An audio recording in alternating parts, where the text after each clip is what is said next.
अरे सर आप बता रहे थे आप आ रहे थे आपके लिए कुछ क्वेश्चन थे मेरे को तो कोई नहीं कर पता देता नहीं ना चला। छुट्टी अरे आ जा थोड़ी आए आप करोगे कौन सी करती अच्छा मैं पहन के आना ओके, अभी याद आ रहा है सुनो मैं सही में पहन के आना रोहन आगे आ जाओ। ठीक है। जो करना है तो कर लो अरे नहीं, अच्छा, तो काफी दिन बाद हम लोग मिल रहे हैं, है ना? काफी दिन हो गए। तो बीच बीच में अदर क्लासेस भी चली होंगी, लाइक केमिस्ट्री, है ना? केमिस्ट्री खत्म हो गई ना लगभग, इनऑर्गेनिक खत्म होने वाली है, बता रहे थे सर। हाँ, हाँ सर ने बताया था मुझे, आपके जो सर हैं, तो बहुत बड़ा काम सचिन सर है ना वो। सचिन सर। हम्म।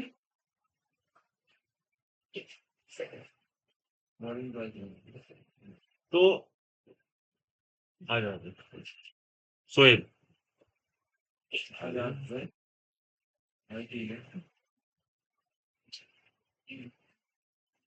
कुछ इस तरह के हमने डेरिवेशंस किए थे, है ना?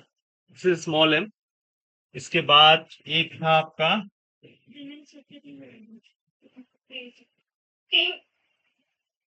ये था मोस्ट प्रोबेबल, ये था वी आर एम एस, और एक था आपका क्या, एवरेज, है ना? वो था अंडर रूट अपॉन फाइव। कौन बोल रहा है? बढ़िया, बढ़िया, है ना? तो ऐसे जो है ये तीन तीन फॉर्मूले हैं, इन्हीं से सारी चीजें जो है हमारी निकलेंगी। अब ये तक क्या किया था हमने कि यहाँ पे एन से नीचे मल्टीप्लाई कर दिया था, तो ये क्या हो गया था, वी आर एम एस हो गया था आपका, है ना? ये under root 3 RT upon capital M, M is molecular mass, ठीक है? तो इस तरह से हमने चीजों चीजों को किया था। और काइनेटिक थ्योरी के बेसिक एजम्पशंस क्या थे कि हमने आइडियल गैस कंसीडर किया था, जहाँ पे कोई इंटरेक्शन नहीं था, तो केवल काइनेटिक एनर्जी वाला ही वो था। उसके बाद उसको निकालने के लिए, फॉर्मूले को निकालने के लिए हमने मोमेंटम निकाला था, फिर मोमेंटम पर यूनिट टाइम निकाला था, फिर divided by per unit time, तो फोर्स आया था dp upon dt। dp upon dt is nothing but force, है ना? फिर force per unit area is nothing but pressure. हाँ, गुड मॉर्निंग। तो इस तरह से हमने प्रेशर का फॉर्मूला निकाला था। तो क्या था प्रेशर का फॉर्मूला, जरा बताना।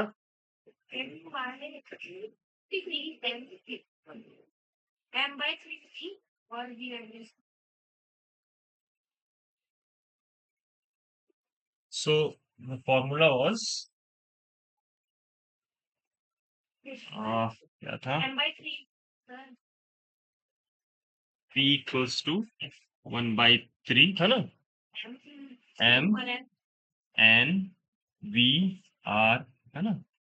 m s square upon capital V, ऐसे था ना? और ये एम कैपिटल एम का दिया था क्या किया था? देखो n जो था, तुम एक चीज ये समझो। हाँ, देखो, एक होता है तुम्हारा पीवी बराबर एन आर टी, है ना? This is for n mole, है ना? This is for n mole, है ना? If you want to write it for one mole, it is PV बराबर आर टी, ठीक है ना? और आर बराबर क्या होता है?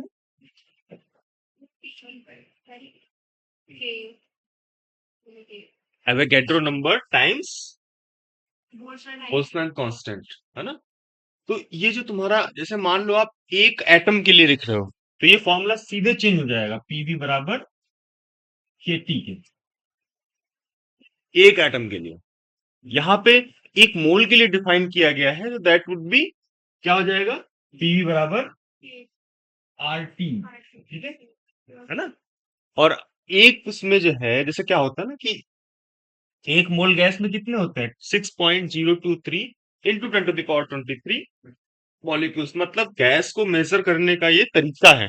जैसे जैसे बोलते हैं ना कि लिक्विड है तो आपने लीटर में मेजर कर लिया, है ना? और क्या बोलते हैं, कोई सॉलिड चीज है तो आपने केजी में मेजर किया। तो इस तरह से अगर जो गैस को किसी क्वांटिटी से डिफाइन कर रहे हैं, तो that is basically mole. So in one mole, the number of particles are 6.023 into 10⁻23. है ना? बस ये तुमको याद रखना है, और ये बड़ा ही बोलते हैं ना इम्पोर्टेंट रूल है that you have to consider की जो है पीवी बराबर एनआरटी फॉर एन मोल, है ना? एक मोल के लिए पीवी बराबर आरटी, एक मॉलिक्यूल के लिए, क्योंकि एवोगैड्रो नंबर तो क्या है, एक मोल क्या पूरा बताता है ना, नंबर ऑफ मोल्स के। अगर एक एटम के लिए बोलेंगे या एक मॉलिक्यूल के लिए बोलेंगे तो पी बराबर 80। So that is the same thing यहाँ पे। ये एक मॉलिक्यूल का है, ये भी एक मॉलिक्यूल का है, ये भी एक मॉलिक्यूल का है। इस चीज को थोड़ा सा लिख लो तुम लोग, मतलब दिमाग में अच्छे से बिठा लो, कंफ्यूजन नहीं होना चाहिए इससे, है ना? सो द पीवी बराबर एनआरटी इज दैट, क्या बोलते हैं, इक्वेशन ऑफ स्टेट या आइडियल गैस इक्वेशन, है ना, फॉर एन मोल। ये ना मतलब छोटी चीज नहीं है, आप लोग इसको जो है, अगर एक मोल के लिए है तो इट इज पी बराबर आर टी, है ना? और एक मॉलिक्यूल वगैरह के लिए पी बराबर एट टी, बेझिझक लिखो, कोई दिक्कत वाली बात, ठीक है? तो इस तरह से जो है,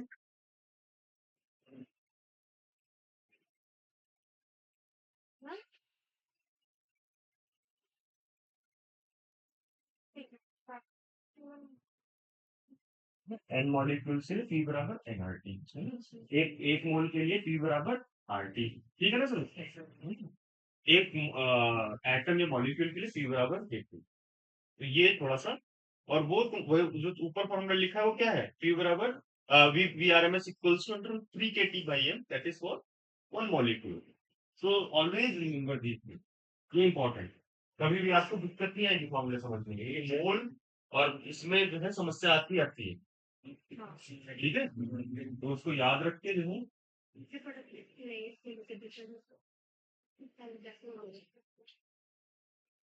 जब तुम लोग महाराष्ट्र कॉलेज में आ जाओगे शिफ्ट हो जाएगी क्लास, तो मेरे लिए इजी रहेगा। मैं तुम्हारा एग्जाम तो तब जो है फोन आते रहना, ठीक है? बिल्कुल सर, इधर ध्यान दो, गर्मी ज्यादा रहो मेरी तरफ से ना, तुम्हारे इतने दिन कहीं प्लीज और निकल जाए, अभी थोड़ा कम कर दो, तो जैसे वहां मैं वही लगा। अच्छा कोई नहीं, चलो ठीक है। तो अब देखो क्या है कि पहले जो इक्वेशंस थी आइडल, वो क्या बोलते, बॉयल्स लॉ, चार्ल्स लॉ, ये सब क्या था कि विदाउट टेकिंग कंसिडरेशन, क्या था ये वाला, है ना, ये वाला जो फॉर्मूला था प्रेशर का, कुछ नहीं पता था, केटीजी के बारे में कुछ नहीं पता था, तो बॉयल्स लॉ, चार्ल्स लॉ सब ऐसे ही हुआ था कि बस एक्सपेरिमेंटल ऑब्जर्वेशन था, इन्होंने आइडियल गैस केस माना, और जस्ट ये देखा कि पी जो है आपका वॉल्यूम के साथ इन्वर्सली प्रोपोर्शनल है, इसी तरह से वॉल्यूम को माना कि वो टेम्परेचर के साथ प्रोपोर्शनल है, और फिर क्या था, डाल्टन लॉ था एक, है ना, कि नंबर ऑफ मोल्स जो है वो सेम रखते हैं, अगर सेम प्रेशर और टेम्परेचर पे कोई रिएक्शन किया जाए सेम वॉल्यूम के लिए, नंबर ऑफ मोल्स जो है वो सेम रहेंगे, दैट वाज डाल्टन लॉ। और तो अब जो है हम लोग क्या करेंगे, हम देखेंगे कि भाई इस वाले रूल से क्या सारे लॉ आ जाते हैं, इस वाले रूल से।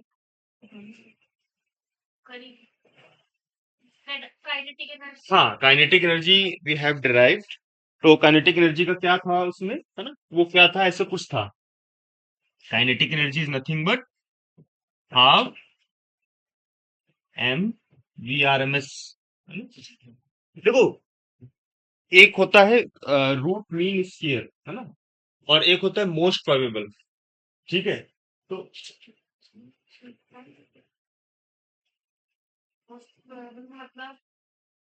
देखो क्या होता है, पहले इसको तुमको बताते हैं, काइनेटिक एनर्जी वाला टर्म। तो काइनेटिक एनर्जी में आप जो है क्या करते हो, हाफ ऑफ एम,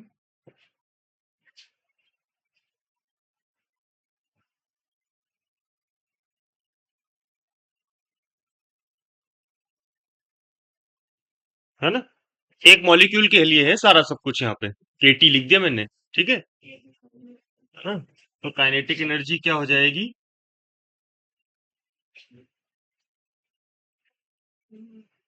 है ना, तो P is nothing but two by, अरे सॉरी, दिस इज 2/3 E/V, है ना? जो kinetic energy, that is nothing but total energy, है ना? If there is no interaction, तो क्या होगा? मॉलिक्यूल्स में किसी तरह का जो ये होता है ना, हमेशा मोशन में ही रहेगा। जो मॉलिक्यूल्स होंगे हमेशा मोशन में होंगे। अगर जो मॉलिक्यूल्स में आपस में किसी तरह का कोई इंटरेक्शन नहीं है, तो उनकी जो एनर्जी होगी, तो हमने बताया था डिग्री ऑफ फ्रीडम के केस में, है ना, जब हमने बात करी थी ट्रांसलेशनल, क्या बोलते हैं, काइनेटिक एनर्जी। ठीक है, यही बैठ जाओ, पीछे कहाँ जा रहे हैं, आगे बैठ जाओ। सब पीछे जाते हो भग के। ठीक है, तो जब हम लोग जो है क्या मानते होते हैं, केवल काइनेटिक एनर्जी मॉलिक्यूल्स के पास है, तो इस तरह से एनर्जी यही आएगी। केटीजी में हमेशा आइडियल गैस कंसीडर करते होते हैं, तो काइनेटिक एनर्जी वाला ही टर्म आता है एनर्जी में। तो total energy nothing but 2/3 E/V, है ना? P इक्वल्स टू 2/3 E/V, ये किया था हमने पिछली क्लास में, अगर ये याद हो तो। ठीक है, बीच में इतनी क्लास वो हो जाती है ना, तो वो थोड़ा सा तुमको रिमाइंड करने के लिए जस्ट राइटिंग दिस थिंग्स। ठीक है, तो ये थोड़े से फॉर्मूले हैं। और एक चीज और थी, हाँ, मोस्ट देखो क्या होता है। हम्म,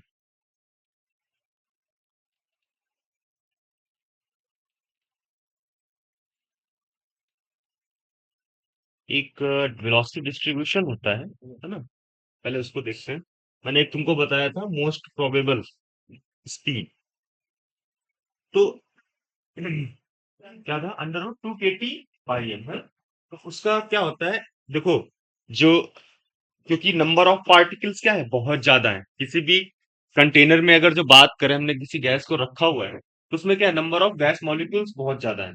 तो अगर नंबर ऑफ गैस मॉलिक्यूल्स बहुत ज्यादा है, तो उस केस में क्या रहेगा कि आप एवरेज निकाल दो, प्रेशर का एवरेज निकाल लिया, है ना, वेलोसिटी का एवरेज निकाल लिया, नेट प्रेशर कितना लग रहा है, ये सब चीज आप कैलकुलेट करते हो। तो उसमें क्या था, एक साइंटिस्ट थे। देखो, तीन तरह की स्टैटिक्स हैं। जब आप जैसे बोलते हैं ना, क्लास में बोला जाए कि क्या बोलते हैं, 50 बच्चे हैं, ठीक है, तो कुछ बच्चों का डिस्ट्रीब्यूशन हुआ, कुछ बच्चों का हुआ कि भाई कुछ बच्चे जो है नॉन वेज खाते हैं, कुछ है कि वेज खाते हैं, कुछ हो गया कि कुछ और खाते हैं। ठीक है, तो एक एवरेज ले लिया। ठीक है, तो एक होता है ना कि एक एगिटेरियन होता है ना, जो वीगन तो अलग है, वो तो दूध भी नहीं खाते वो लोग, है ना, वो अलग है। तो इस तरह से क्या होगा, डिस्ट्रीब्यूशन देखा कि हाँ भाई, एक बच्चे की प्रॉपर्टी नहीं है, वो सारे पूरे क्लास ही बता दे कि इतना इतना बच्चा जो है ऐसे ऐसे कर रहा है, बाकी खाते सब है, वो स्टैटिस्टिकल एवरेज है। तो अब क्या है, अगर जो नंबर ऑफ पार्टिकल आपके पास बहुत ज्यादा है, तो इंडिविजुअल प्रॉपर्टी को स्टडी करने से अच्छा है कि आप पूरी जो है सिस्टम को स्टडी करो। तो उसके लिए जो है तीन तरह की स्टैटिक्स थी। तो अगर जो स्टैटिक्स की बात करें, स्टैटिस्टिक्स, ठीक है, तो तीन तरह की थी। एक थी आपकी मैक्सवेल बोल्ट्जमैन, दूसरी थी बोस आइंस्टीन, और तीसरी है आपकी Fermi Dirac. It is just for your information, है ना? सो here we will consider Maxwell Boltzmann statics, ठीक है, where the particles are indistinguishable, sorry, distinguishable. Distinguishable का मतलब ये है कि आप बता सकते हो कि ये पार्टिकल ए है, वो पार्टिकल बी है। जैसे मान लो ये है बेंच है, ठीक है, अब इस पे क्या किया हमने, कोई मार्क लगा दिया, और इसको जो है कि उठा के वहां रख दिया। ठीक है, फिर क्या किया, दूसरी बेंच को भी वहीं रख दिया, तो हम बता सकते हैं कि ये दो बेंच है, वहां मूव करिए, वो दो सब बेंचों से अलग है, सारी बेंच से वो अलग है। तो एक तरीके से डिस्टिंग्विशिबल का मतलब ये होता है जिसको आप आइडेंटिफाई कर सको। ठीक है, तो गैस मॉलिक्यूल्स के केस में माना कि दे दोस मॉलिक्यूल्स आर डिस्टिंग्विशिबल, और उनका जो नंबर ऑफ पार्टिकल्स है ना, वो कुछ इस तरह से वैरी कर रहे हैं, 4 पाई n m upon 2 pi kt power don't, है ना, इसको याद करने की जरूरत नहीं है कुछ भी, है ना, ये आपकी जस्ट इंफॉर्मेशन के लिए मैं लिख रहा हूँ।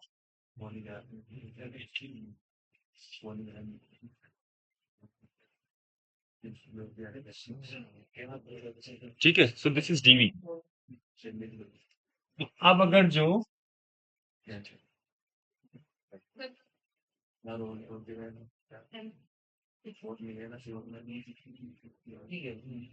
है ना, तो क्या होता है, कुछ इस तरह से कर्व मिलता है,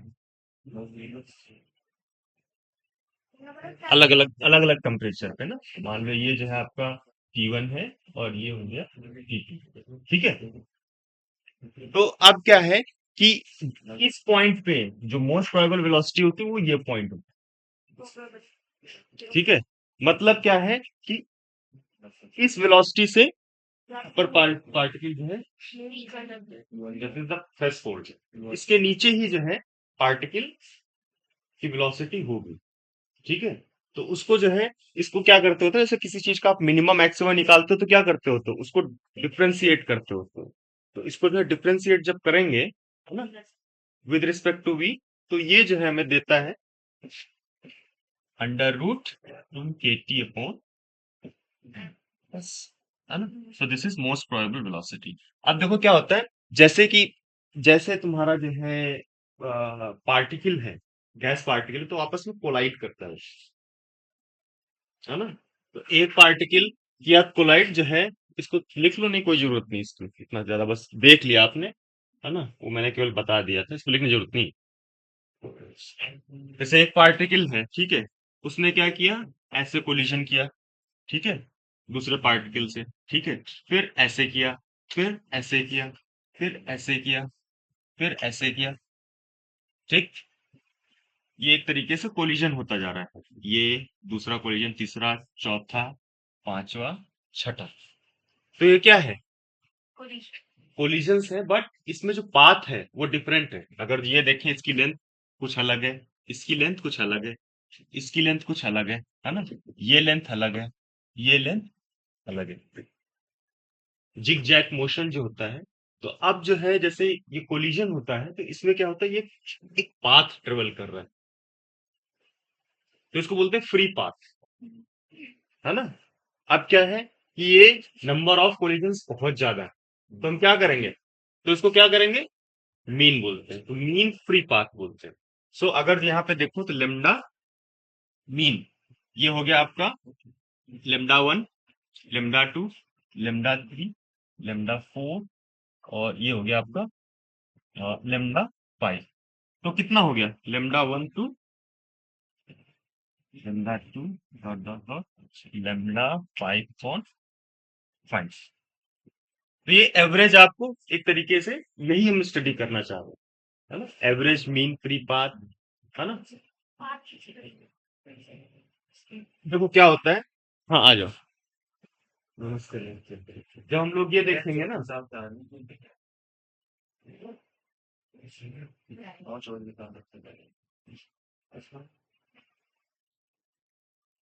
मीन फ्री पाथ की स्टडी जो है, जैसे क्या होता है कि एक फॉर्मूला होता है ना, एक फॉर्मूला होता है जिसको हम थोड़ा सा आगे जाके स्टडी करेंगे, लेकिन मैंने उनको बता दिया कि मीन फ्री पाथ होता क्या है। इसका एक फॉर्मूला होता है 1/√2 पाई एन डी समथिंग, मतलब कुछ होता है फॉर्मूला, अभी याद नहीं आ रहा मुझे, लेकिन जो लेमडा होता है दैट इज 1/डी वो। सर लाइव में चल रहा है, हम्म, लाइव में चल रहा है, नहीं, चलाओ ना। हाँ, बाद में अपलोड हो जाएगा, ठीक है।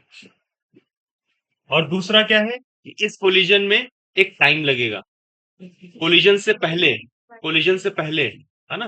इसमें मान लो आपका T1 लग गया, इसमें T2 लग गया, इसमें T3, फिर T4, T5, उसको लिखते हैं रिलैक्सेशन टाइम, है ना, विद बिफोर कोलिजन।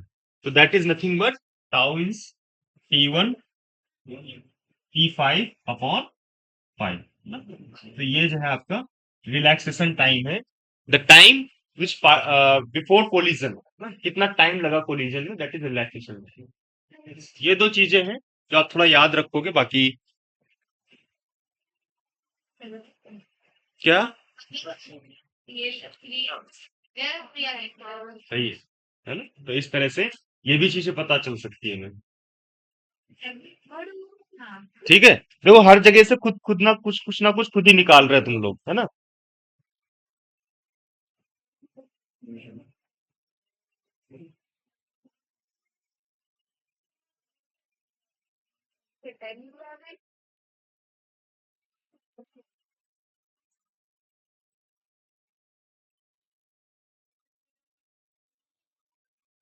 अच्छा, जैसे वो हमारा क्या था, ये वाला रूल था जो तुमको क्या करना है, एक तो प्रेशर वाला फॉर्मूला याद करना है ना, P V equals to 1/3 mn V R M S square, एक वो फॉर्मूला हो गया। हाँ, पीवी कर दिया ना उधर हमने, उधर पीवी कर दिया ना कि पी।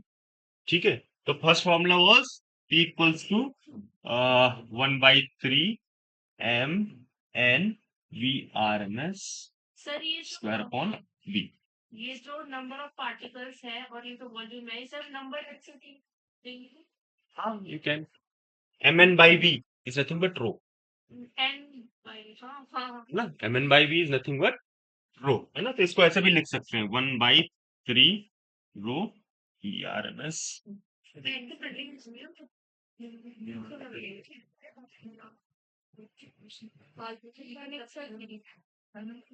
ठीक है, इस तरह से।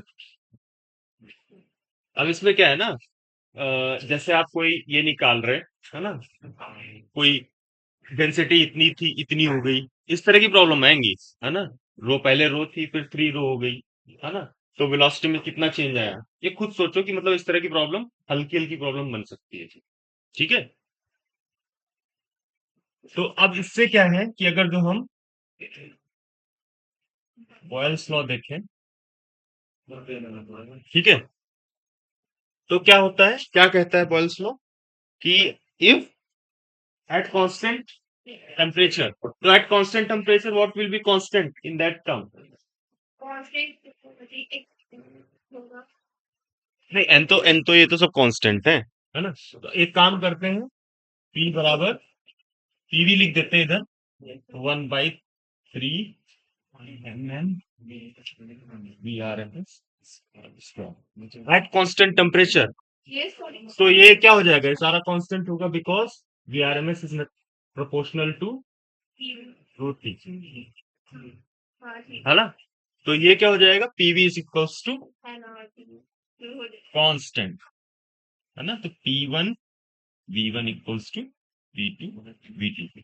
तो मतलब एक नियम से काइनेटिक थ्योरी ऑफ गैसेस के, मतलब काइनेटिक थ्योरी ऑफ गैसेस के एक फॉर्मूले से तुम्हारे सारे फॉर्मूले, है ना? इसी तरह से जो आपका दूसरा है, इसको चाहे लिख लो नहीं तो कोई जरूरत नहीं है,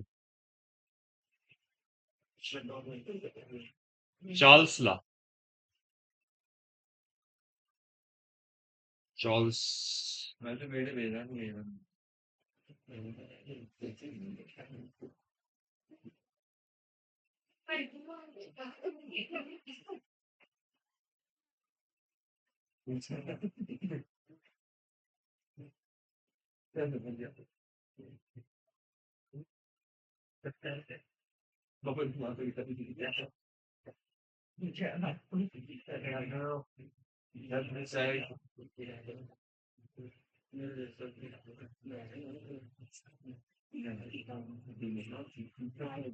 ये कुछ बच्चे बढ़ रहे हैं ना, ये लोग आप लोग पहली बार आ रहे हो? पहली बार। मैं ऐसा ध्यान दूंगी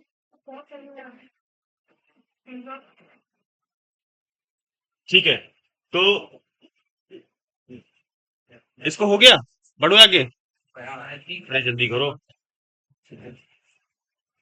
सर समझ में आ रहा है, पीवी बराबर कांस्टेंट कैसा है, क्योंकि वेलोसिटी जो है आपकी, जो ये था आपका वीआरएमएस स्केल, तो वीआरएमएस क्या था, √3 kT/m या 3 RT/h, है ना? तो एट कांस्टेंट टेम्परेचर क्या होगा, कांस्टेंट। ठीक है, सो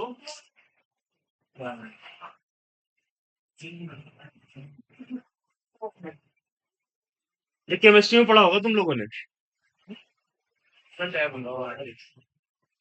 ये आइडियल, ये सारा जो है तुम्हारा एक ही रूल से सब कुछ आ जाएगा। ठीक है। हाँ, 11th में पढ़ा होगा। 11th में, 12th में भी है। ये तो होना चाहिए। ये तो केमिस्ट्री में होगा ना सारा एक।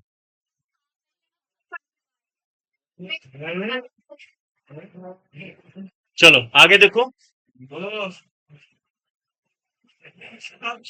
अरे चुप रहो भाई। ठीक है।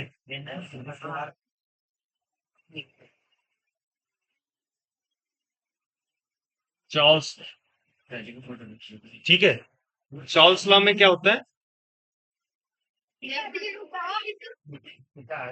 Charles, CHARLES, Charles. ठीक है। प्रेशर प्रूफ सो इसमें क्या होता है? Volume constant V proportional to T होता है।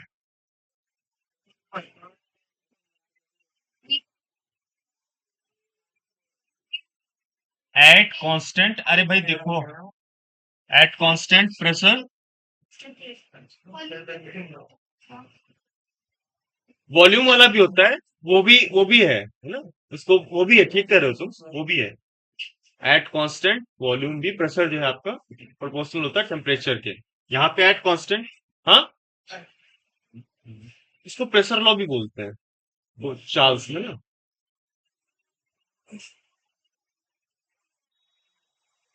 देखो, उसका नाम भी चार्ल्स लॉ ही बोलते हैं उसको, प्रेशर वाला। एक तो ये सॉरी, ये कांस्टेंट प्रेशर वाला हो गया, एक कांस्टेंट वॉल्यूम, वो भी चार्ल्स लॉ ही है, वो भी चार्ल्स लॉ, चार्ल्स लॉ। तो कांस्टेंट प्रेशर वाला भी है और एक कांस्टेंट वॉल्यूम वाला भी है। ठीक है, तो कांस्टेंट प्रेशर वाला मोस्टली हम लोग यूज करते हैं। कांस्टेंट क्या बोलते हैं, वॉल्यूम वाला कब यूज होता है जब पीवी वीपी सब करते हैं कन्वर्सन। ठीक है। तो इसमें क्या है, V प्रोपोर्शनल टू T, मतलब volume is proportional to temperature. So in this case क्या होगा, P बराबर, इन्होंने राइट हेड कर रखा शुरू में लेफ्ट हेड कर रखा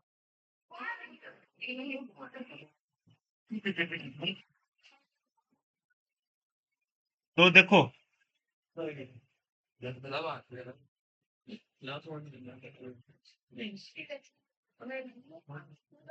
ये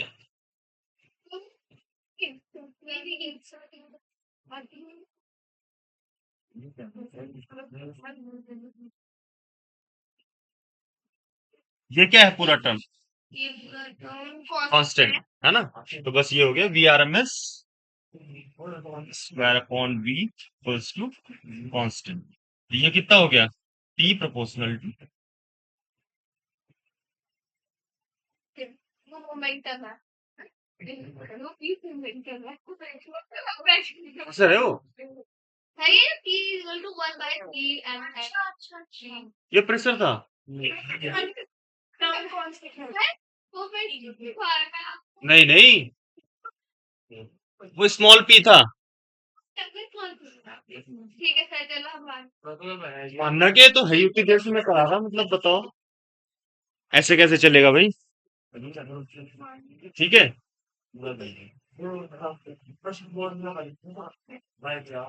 अरे भाई देखो, अब क्या है, ये हमने देखा।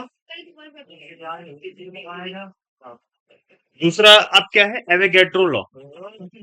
एवोगैड्रो लॉ में क्या कहता है, फॉर एनी गिवन रिएक्शन, है ना, for any given reaction if temperature and pressure are held constant, ठीक है, तो क्या होता है, then equal volume of all gases contains equal number of molecule. चाहे लिख लो, नहीं तो कोई जरूरत नहीं है। ठीक है, for any given reaction, explore कर लो।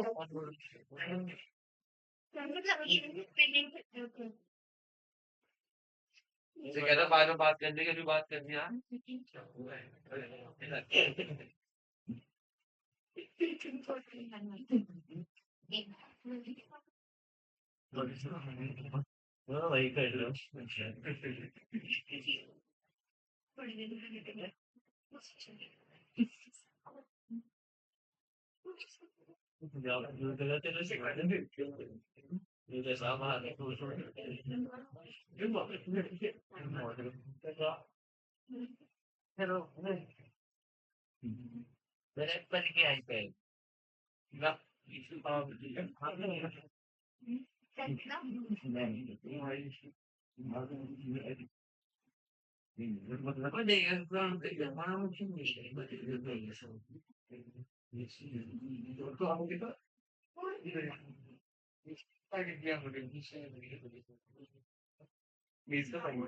ठीक है।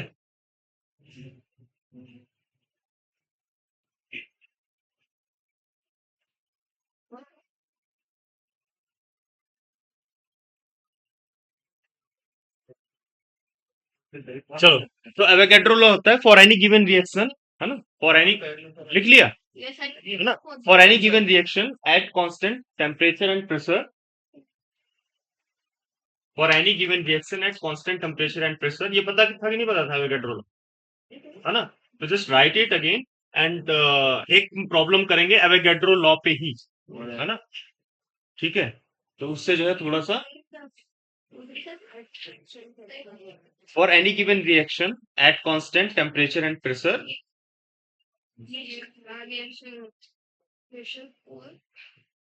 Pressure and temperature are constant, अगर जो उसको हम कांस्टेंट रखें, ठीक है, equal volume of all gases contains equal number of molecules, ठीक है, इक्वल वॉल्यूम, वॉल्यूम, है ना, बस, ठीक है। मतलब मोल्स अगर देखा जाए तो इक्वल होंगे सेम वॉल्यूम के लिए, ठीक है।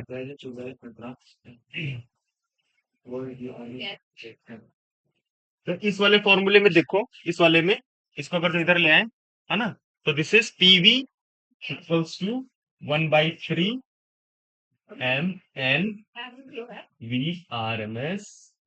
ये मोमेंटम नहीं है, कहाँ गई, हाँ मोमेंटम नहीं है ना, ठीक है।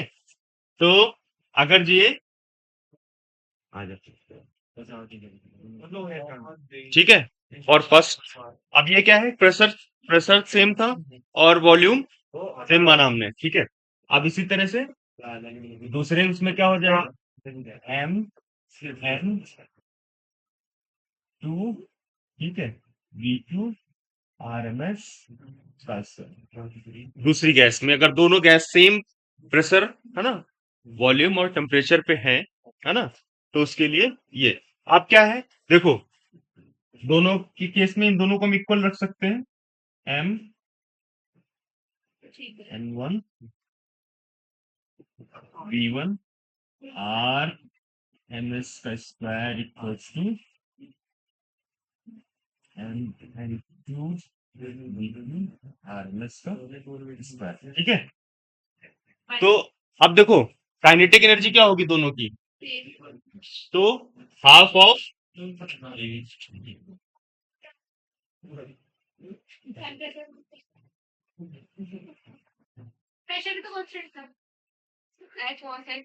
यहाँ अगर जो आप वॉल्यूम M1 मान लो, कोई बात नहीं, यहाँ M2 मान लो, यहाँ M1 मान लो, यहाँ पे M2 मान लो,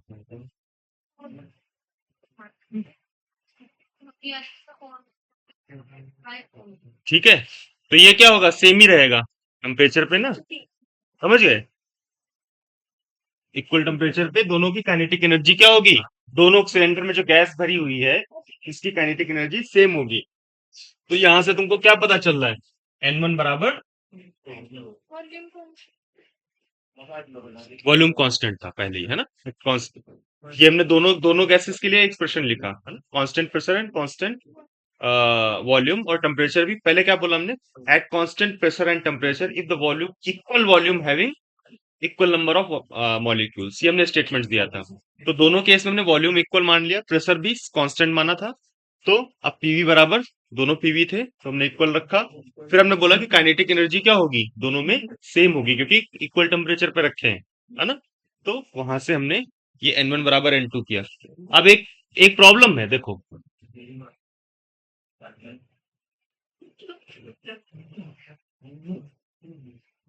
बच की लड़ाई, यहाँ देखो, ठीक है। सर 2 मिनट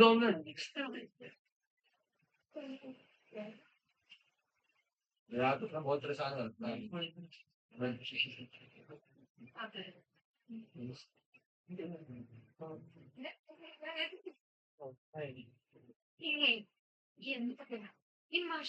समझ में आ रहा है ना? समझ में आ रहा है सर? यस ताकि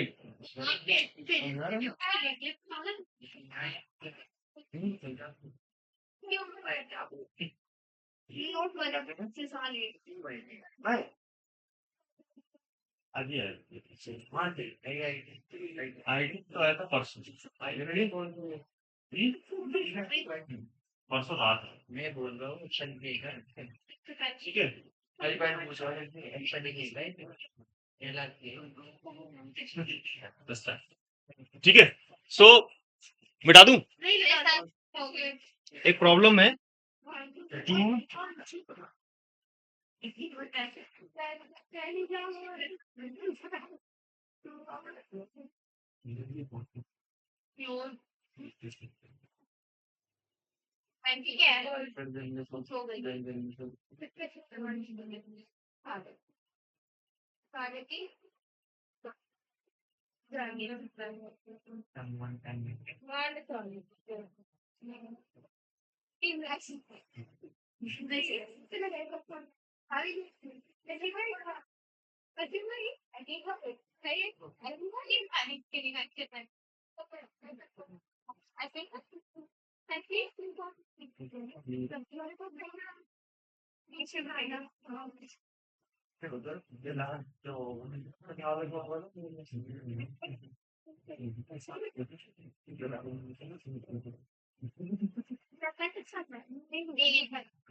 सैटरडे को टेस्ट रख लें।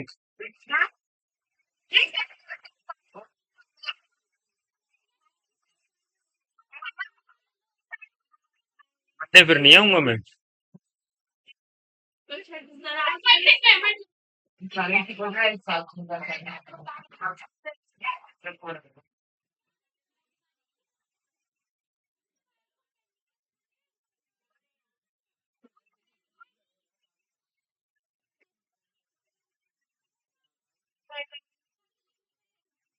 बता दूंगा कुछ पूछ रहे हैं कुछ बोलने जा रहा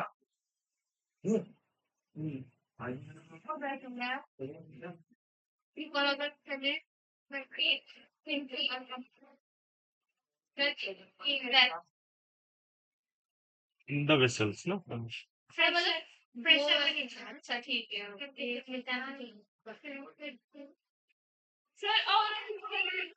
हम्म द टू क्लोज्ड वेसल्स है ना ऑफ इक्वल वॉल्यूम बोल दिया देखो ना। नंबर ऑफ मोल्स जो है सेम होगा contains air at 105 kilo pascal है ना 300 kelvin are now connected through a narrow tube. Narrow tube से कनेक्ट कर दिया मतलब दो वेसल्स थे पहले ऐसे म्यूजियम में मेंटेन कर रखा था 105 किलो पास्कल पे और 300 केल्विन पे ठीक है। और टेम्परेचर भी सेम है इनिशियल कंडीशन इनिशियल कंडीशन में सब कुछ सेम था प्रेशर भी एक देखो प्रेशर मेंटेन कर रहा था 105 पे टेम्परेचर 300 रूम पे ठीक है। रूम टेम्परेचर होता है 300 ठीक है। अब आप आगे जाओगे तो रूम टेम्परेचर 27 केल्विन मानते हैं अभी तुम्हारे लिए 25 मान रहा है। लेकिन अभी जैसे थोड़ा बहुत आगे जाओ 27 मान रहे हैं अभी जैसे ग्लोबल वार्मिंग बढ़ रहा है इससे हो सकता है 26 ठीक है। है ना? तो उसको बोलेंगे भी आइडियल टेम्परेचर है ठीक है। सो अब यहाँ पे क्या है One of the vessel is now maintained at 300 Kelvin, another maintained at 400 Kelvin. ठीक है, 400 है भाई।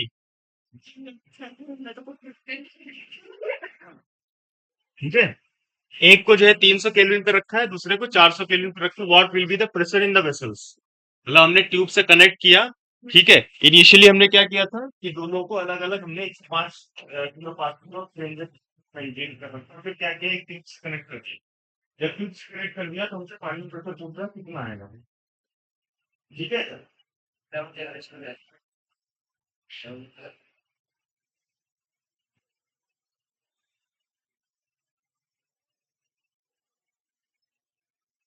ऑलराइट, ठीक है।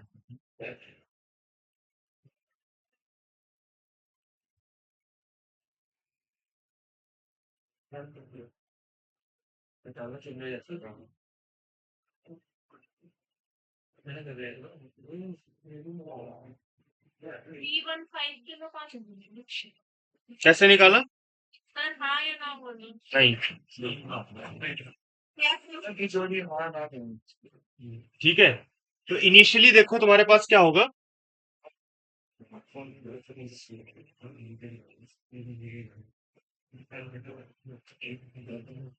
पहले ये अलग अलग थे, है ना, दोनों वेसल्स अलग अलग थे। और फिर क्या किया हमने, इसमें एक जो है ट्यूब से जोड़ दिया, तो दोनों का प्रेशर बाद में क्या हो जाएगा, सेम ही हो जाएगा, क्योंकि मतलब कुछ भी हो, पहले है ना, पहले भी देखो सेम ही था, लेकिन टेम्परेचर एक का क्या कर दिया, 300 केल्विन हो गया,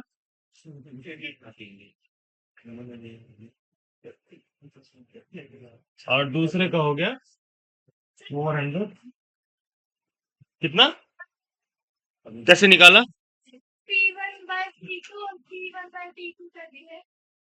पहले ये देखो, नहीं,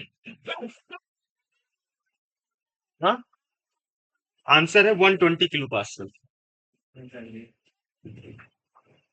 ठीक है।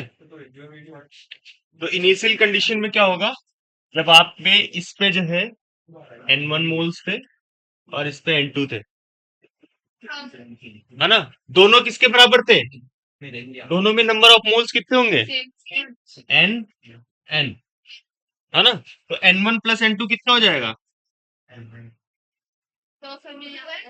हाँ, 2N, 2N ना, 2N होगा, है ना, क्योंकि एक, देखो एक बार देखो, N1 प्लस N2 बराबर 2N फ्रॉम किससे,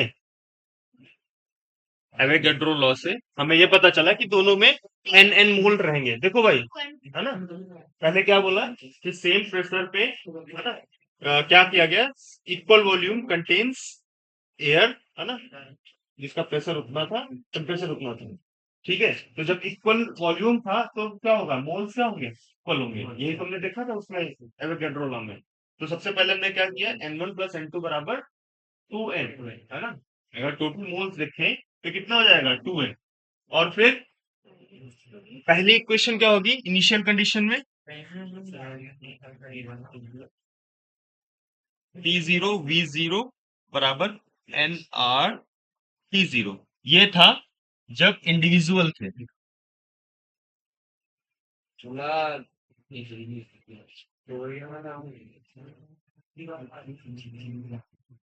इंडिविजुअल इक्वेशन है P बराबर NRT फॉर ईच वेसल, जब कनेक्टेड नहीं थे वो, है ना। और T0 कितना था यहाँ पे, 300 केल्विन, है ना। तो अब यहाँ पे क्या है, अगर जो हम इस इक्वेशन को देखें, इस इक्वेशन में अगर जो हम ये करें P1 या P डैश कर दें, है ना, इसके बाद क्या कर दें V0, क्योंकि वॉल्यूम तो अभी भी उतना ही है ना, बराबर N1 R G1, और इसी तरह से P डैश और V0 equals to N2 R T2, ठीक है, समझे। मतलब जब हमने कनेक्ट कर दिया तो एक में हो गए N1 मोल और दूसरे में हो गए N2 मोल। जब हमने ट्यूब से कनेक्ट कर दिया तो हम पे कुछ नहीं पता ना, इसका टेम्परेचर वगैरह चेंज हो गया, एक का 300 हो गया, एक का 400 हो गया, समझे? जब हमने ट्यूब से कनेक्ट कर दिया दोनों वेसल्स को, एक का टेम्परेचर हो गया T1 वेसल का, है ना, और दूसरा का टेम्परेचर हो गया T2, ठीक है। उस केस में क्या होगा, प्रेशर तो भाई सेम ही रहेगा ना दोनों, क्योंकि आपस में कनेक्ट कर दिया, तो प्रेशर कहीं ना कहीं मेंटेन हो जाएगा, तो that is nothing but P dash, volume भी सेम रहेगा।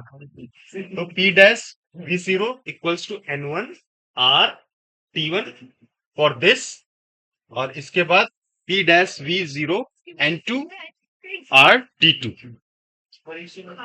ठीक है। तो अब क्या है,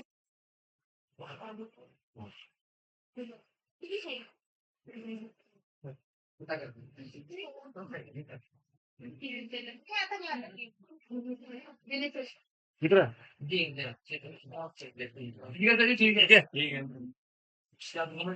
है ना। तो यहाँ पे क्या करोगे, आप क्या करोगे, N की वैल्यू रखो T0 V0 upon R T0, इसी तरह से यहाँ से N1 की वैल्यू निकालो, यहाँ से N2 की वैल्यू निकालो, तो जब रखोगे तो कितना हो जाएगा, P डैश V0 अपॉन,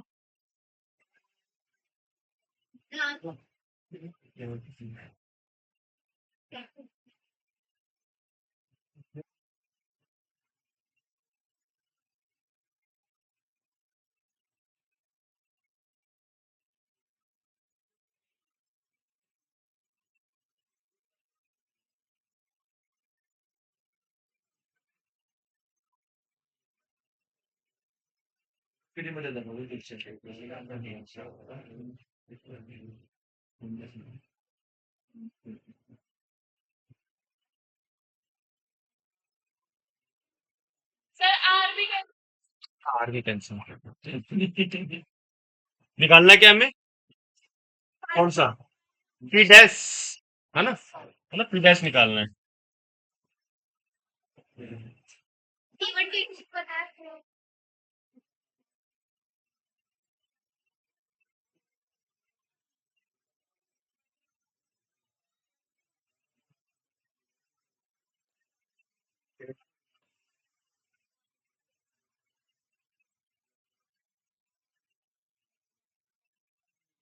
ठीक है। तो यहाँ से क्या हो जाएगा, ये P डैश हो जाएगा तुम्हारा,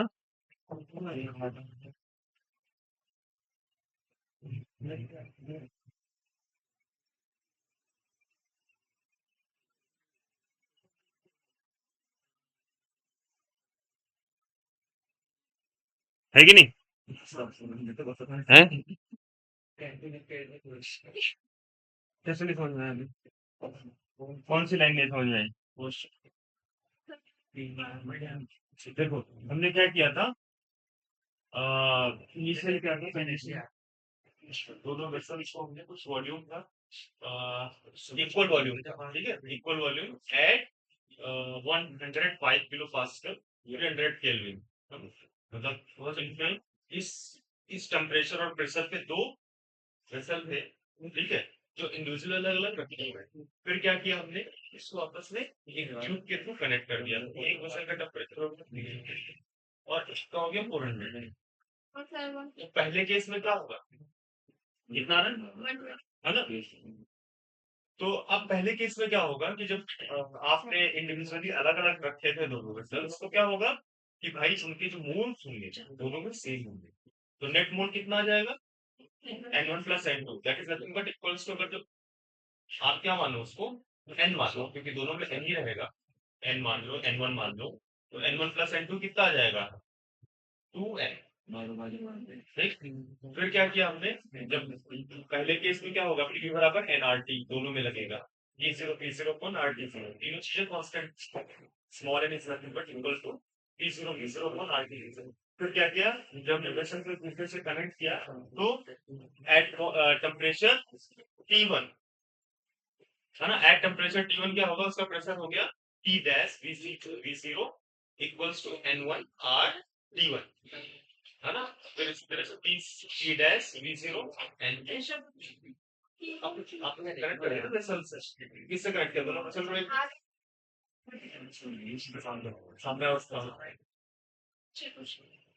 चलो ठीक है, आप आगे। मतलब जो है आपने ये पूछा है कि प्रेशर होगा कितना फाइनल करने के बाद। हमने ये पूछा। वो बना है। प्रेशर मतलब 1 एंड 2 में दोनों सेम ही रहेगा प्रेशर। कहीं भी देखो आप तो सेम रहेगा प्रेशर। ठीक है, हो गए, है ना? तो आगे क्या मतलब इसमें चाहिए? अब आपने n1 प्लस n2 बराबर क्यू n था, n1 की वैल्यू रखी, ठीक है, n1 की वैल्यू कितनी आ गई? वहां से आ गई p dash v zero upon R T one.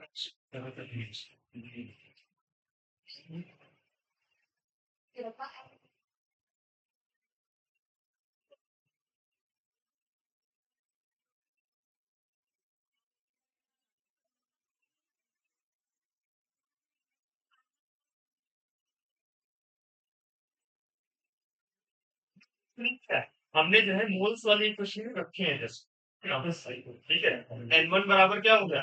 p dash v zero upon R T one. अच्छा अच्छा, आगे एक सेकंड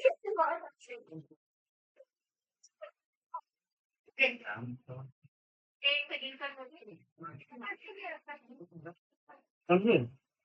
तो आज नावेद नहीं आया। गलत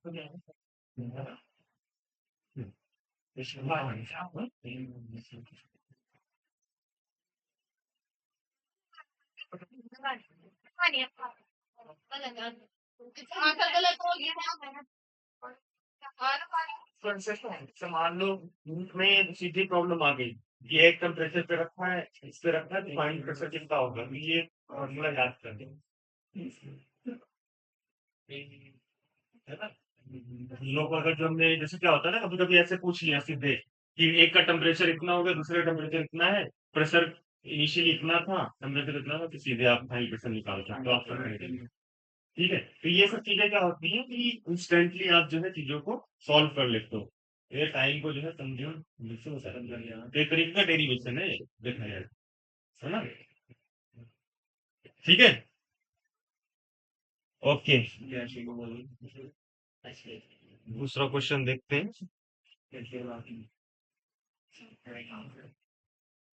क्या हुआ?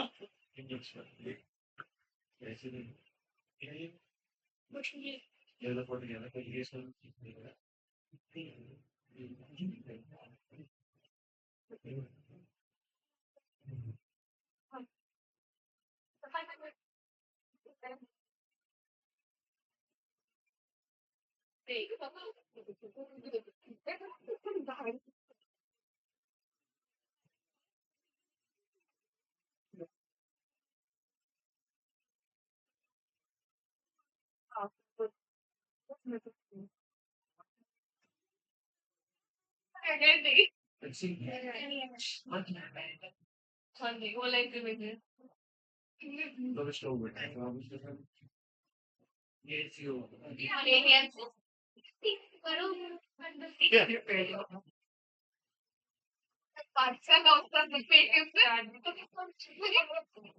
अच्छा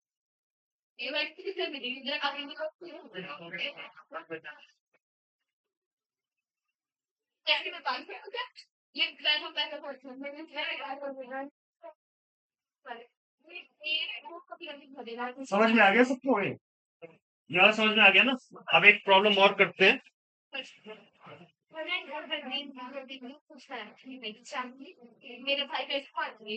ह्यूमिडिटी का प्रॉब्लम था, वो मैं कराना चाह रहा था तुम लोगों को।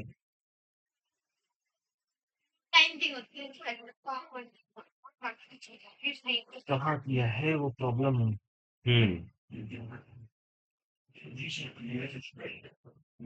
कौन भाई जी शॉप की बात कर रहा है? हैं?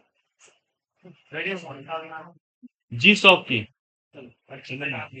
मंगाओ भाई।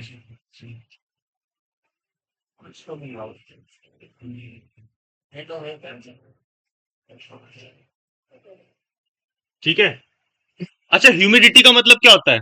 50% ह्यूमिडिटी का मतलब क्या है ना? मतलब हवा में 50% पानी मिला हुआ है ना? क्या होता है? पार्टिकल लेकिन इसको बराबर तुम लोग बहुत बात करते हो। लोग बात करते हैं।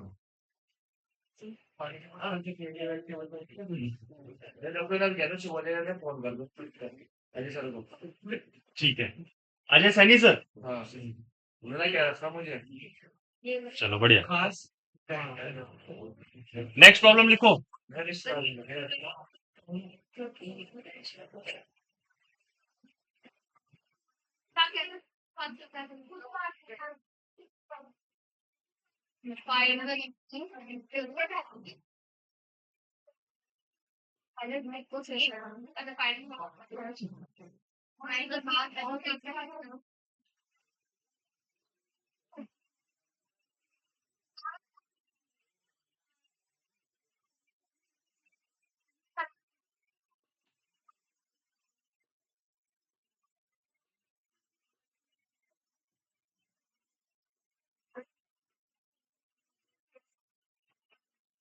देखो सारी चीजें ना पीवी बराबर एनआरटी से सब चीजें हो जाती हैं, है ना।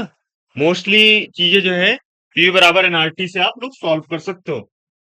तुम लोग बात मत करो भाई। 20-25 मिनट बाद जाके बात कर लेना तुम लोग जहाँ जितना करते हो।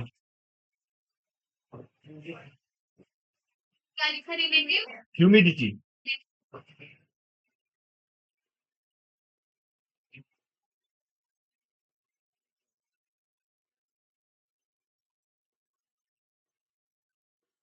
ये मैं तुमको थोड़ा सा टफ टफ प्रॉब्लम करा रहा, ठीक है। वो वाला प्रॉब्लम बहुत अच्छा था, मोल्स वाला ना, वो अच्छा प्रॉब्लम था, उसको थोड़ा सा ध्यान से, है ना।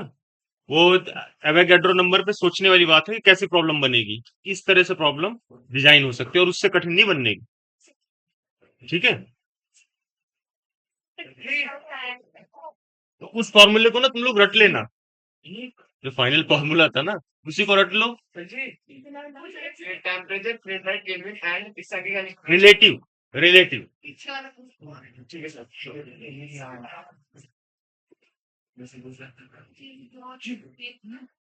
Vapour, humidity.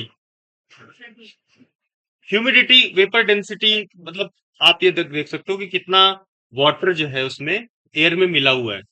लेकिन देखो क्या होता है ना, एक जब आप अगस्त या सितंबर की जो महीने होते हैं बहुत ह्यूमिडिटी होती है, तो हम लोग क्या करते हैं, कूलर चलाना बंद कर देते हैं, पानी वाला जो होता है, फिर हम लोग एसी चलाते हैं, है ना, है ना। तो कूलर जो है करता ही नहीं उस टाइम पे, तो फिर एसी से काम करना पड़ता है, ठीक है। जब ह्यूमिडिटी, हाँ, हाँ तो वही हाथ वाले पंखे वो सबसे अच्छा है, हाँ।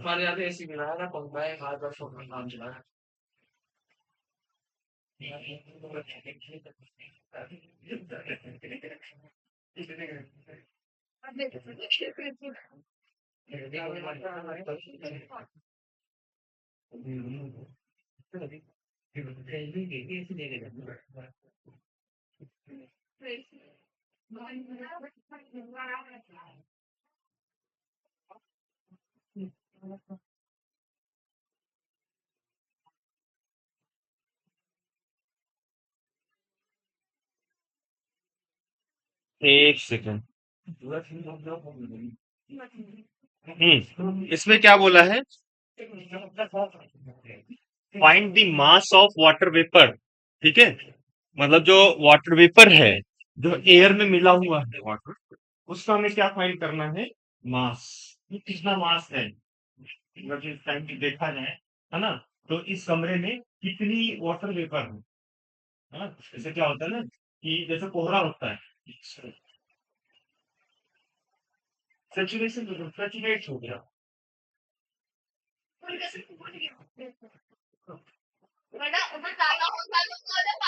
कैसे कैसे मुझे लगता है क्या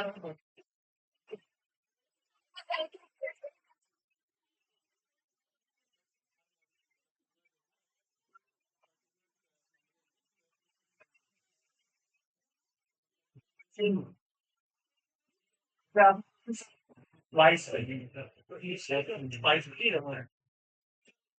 दो तरह के एसी एक इन्वर्टर है, नॉन इन्वर्टर। इसका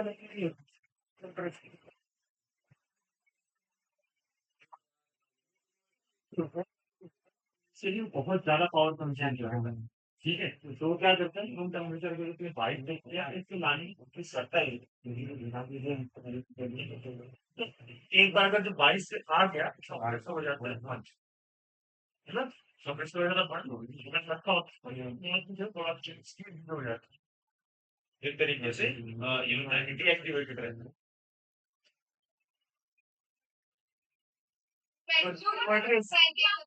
इन्वर्टर एसीज है उनमें जो है वो पंखा जो है ना बहुत उनका इसमें हमेशा चलता है एक और जो नॉन इन्वर्टर होती है तो आने वाले इनके कंप्रेसर जो है बंद होता है चलता है नॉन एसी चलता है।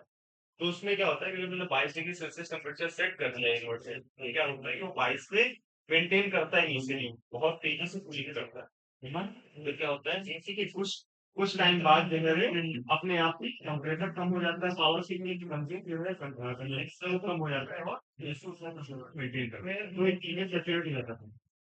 इसको वही सैचुरेटेड मेंटेन ठीक है। ठीक है इसमें क्या पूछ रहे हैं find the mass of water vapour पर सेंटीमीटर पर cubic meter of air at temperature 305 Kelvin 300 Kelvin ठीक है and relative humidity is 50%। मतलब अगर जो आपका टोटल मास पता है टोटल मास पता करो उसको 50% कर दो तो उसमें पता चल जाए कितना मास है 50% मतलब 0.5 ठीक है 50% क्या लिखा है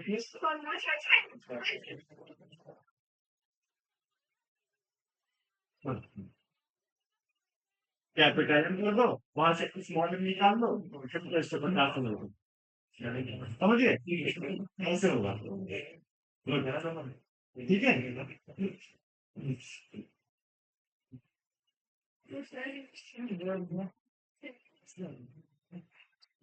ठीक है तो इसको कैसे करोगे कैसे करोगे इसको बताओ कितना हंस रहे हो इस चीज सुनो मेरी बात सुनो एक तो सबको आना है वैसे मेरी क्लास में पाँच बाद ही लगा या प्लेसमेंट डिस्टर्ब कर रखता है वो तो ये वैसे मैं बोल रहा हूँ। एक ही होगा ना किसी याद रहेगा सब कुछ अच्छा दो ही परसेंट होगा क्या करो इसको करो करो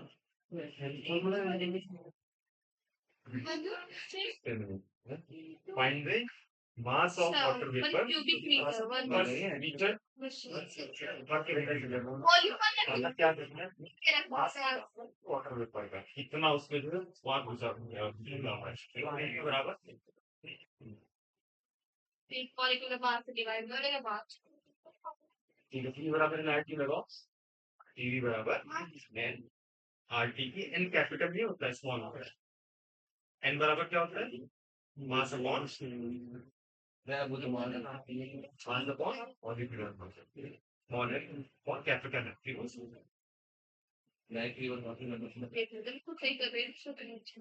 कैपिटल है ठीक है हमें स्मॉल एम निकालना है तो अपने यहाँ पे बी बराबर स्मॉल एन वन कैपिटल है आर टी स्मॉल एन की वजह से कितनी निकालना है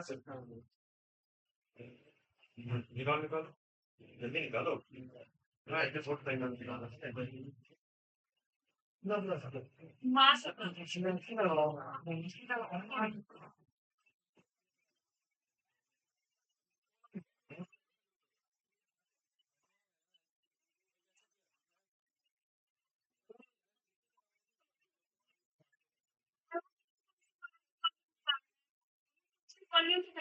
सैचुरेशन हमें क्या निकालना है मास तो फाइंड दी मास ऊपर लिखा हुआ है वो प्रॉब्लम करके भी बैठी थी जो आगे बैठी है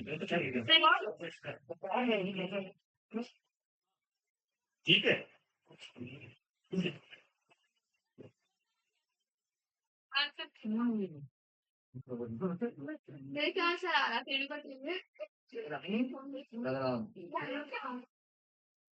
तेरह ग्राम यस ठीक है आंसर देख कोई बात नहीं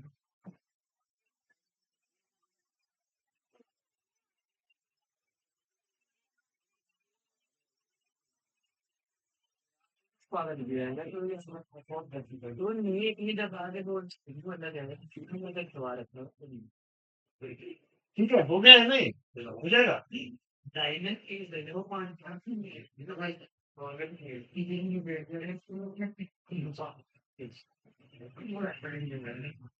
इसमें कुछ नहीं करना है। पीवी बराबर एन आर टी, ठीक है। एन बराबर small M upon capital M R T, PV, ठीक है। तो ये स्मॉल एम हो जाएगा आपका capital M PV upon R T, ठीक है। एम इक्वल्स टू 18 फॉर कितना वाटर, है ना। और पी हमें दिया है, कितना दिया था 3.6 किलो पास्कल, ठीक है। और टेम्परेचर दिया था 300, ठीक है। आर की वैल्यू यू नो 8.3, ठीक है। तो यहाँ सब रखो और जो है वॉल्यूम कितना था भाई पर क्यूबिक, एक पर क्यूबिक मीटर एक, है ना, ठीक है। जी सर यस सर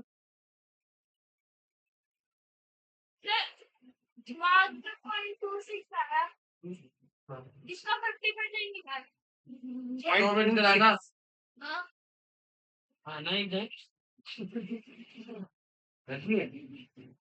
वाइट में 60 थे लेकिन इसको थोड़ा यूनिक देखो ज्यादा इसमें निकाला था जी भाई कैलकुलेटर मैं कौन केजी में निकाला है क्या तुमने देखते नहीं थे मेरे में से देख के चीज जरा पता है अच्छा हाँ क्या ऐसा अच्छा सर मेरे तो चलिए देख इस बार मेरा देखते आप मेरा देख देख देख सकते नहीं नहीं फिर बाकी नीचे 3.6 3.6 इंटू 10 टू द पावर 23 किया है 10 टू द पावर 3 हमने किया तो तेरा यार मेरा यार ये पास तो कर प्लीज कौन सा तो अप्लाई किया पॉइंट हाँ ये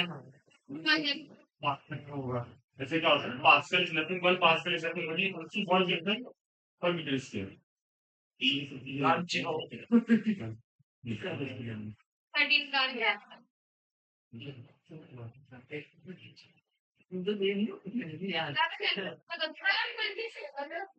हाँ तो 50% ह्यूमिडिटी है तो 0.5 ह्यूमिडिटी है ही नहीं सर ये आ गया ये था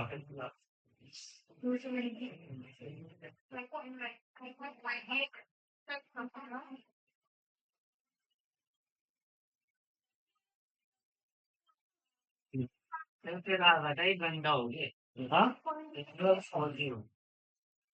बहुत जल्दी आएगा से ये होता है ठीक है, ठीक है ना। तो इस तरह से आ गया भाई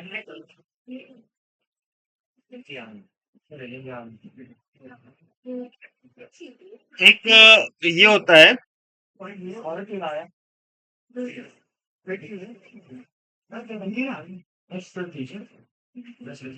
तो क्या क्या चीजें देखी हमने। अब कल जो है ना हम लोग क्या करेंगे, विल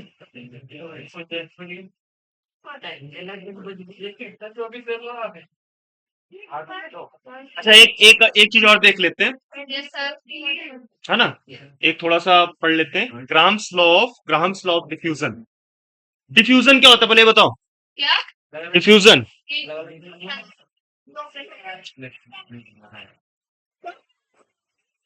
बोलने दो बोलो बोलो,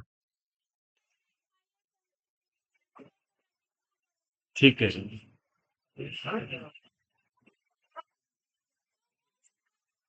आप लोग में लो से हाई पे जाते हैं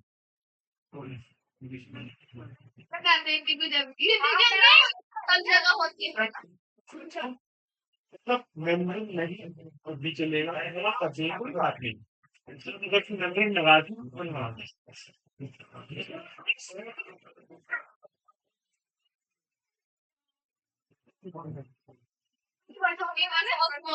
बस आप मशीन देखो क्या होता है हमारे घर में खाना होता है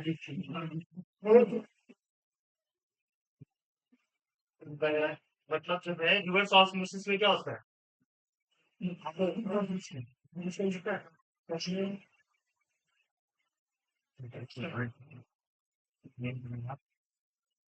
ठीक है।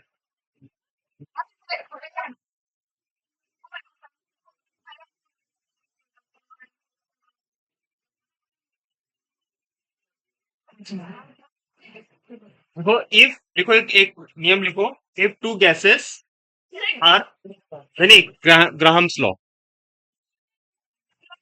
Graham's law double fold translation with extra features like that. ठीक है, तो हम प्लॉट डिफ्यूजन कहता है two gases are at same temperature, okay, two gases are kept at same temperature and pressure. If two gases are kept at same temperature and pressure, if two gases are kept at same pressure and temperature are allowed to diffuse into each other.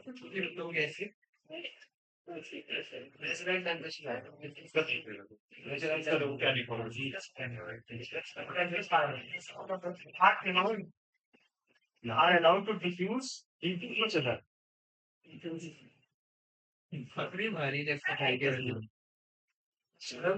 each other. ठीक है, are allowed to diffuse to each other. So the rate of diffusion. So the rate of diffusion is proportional to the rate of diffusion is proportional to inverse of root of density. Rate of diffusion is inversely proportional to या inverse proportional to root of density of gas. Root of density of that gas. ठीक है? That gas या जिस gas है, gas ए gas B है, है ना, उसने क्या किया, देखो एक चीज इसको समझो, फिजिकली समझो, इस चीज को समझो, क्या है कि दो गैसेस है, ठीक है, दो गैसेस है, एक सेल्स दो मतलब सिलेंडर्स है जिनमें हमने दो गैसेस रखा हुआ है, एक का डेंसिटी है D1 या ρ1, दूसरे का डेंसिटी रो, ठीक है, क्या है कि रेट ऑफ डिफ्यूजन मतलब एक से जब दूसरी साइड जाती है गैस तो वो किस पे डिपेंड कर रही है, डेंसिटी के रूप, जैसे गैस ए है, गैस ए की डेंसिटी, ठीक है, गैस बी है, गैस की डेंसिटी, गैस ए का जो डिफ्यूजन रेट होगा वो डेंसिटी के इनवर्सली प्रोपोर्शनल होगा रूट के। अब डेंसिटी मान लो ज्यादा हुई तो क्या होगा, जैसे एक तरफ आपने रख दिया सब एक सिलेंडर में और एक तरफ रख दिया आपने पानी, फिर दोनों को एक ट्यूब से कनेक्ट कर दिया, तो पानी क्या होगा, ज्यादा पी जाएगा और वो धीरे धीरे जाएगा, तो किसकी डेंसिटी ज्यादा है, शहर की, और पानी की कम है, रेट ऑफ फ्यूजन किसका है ज्यादा, ठीक है, इस तरह से फिजिकली भी इस चीज को समझा जा सकता है, ठीक है। अब देखो हम लोग क्या करते हैं, एक और एग्जांपल देते हैं, एक देखो एक आप मान लो हीलियम गैस मान लो और दूसरी तरफ मान लिया आपने नाइट्रोजन है, भाई नाइट्रोजन है,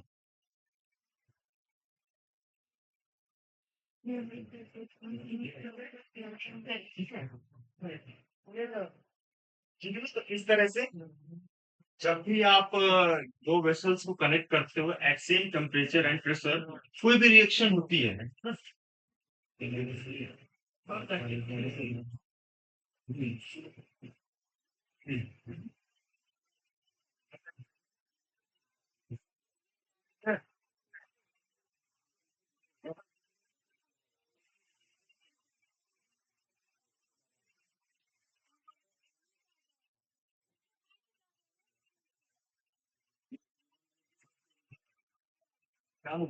वन बाई डी की हो जाएगी, अच्छा, तो वन बाई डी की वाली ज्यादा है, यूनिवर्सल एयर बोला, एक्चुअली इसीलिए बोला है, अगर नीचे का टर्म बड़ा होगा ऊपर ऑटोमेटिकली जो छोटा होगा,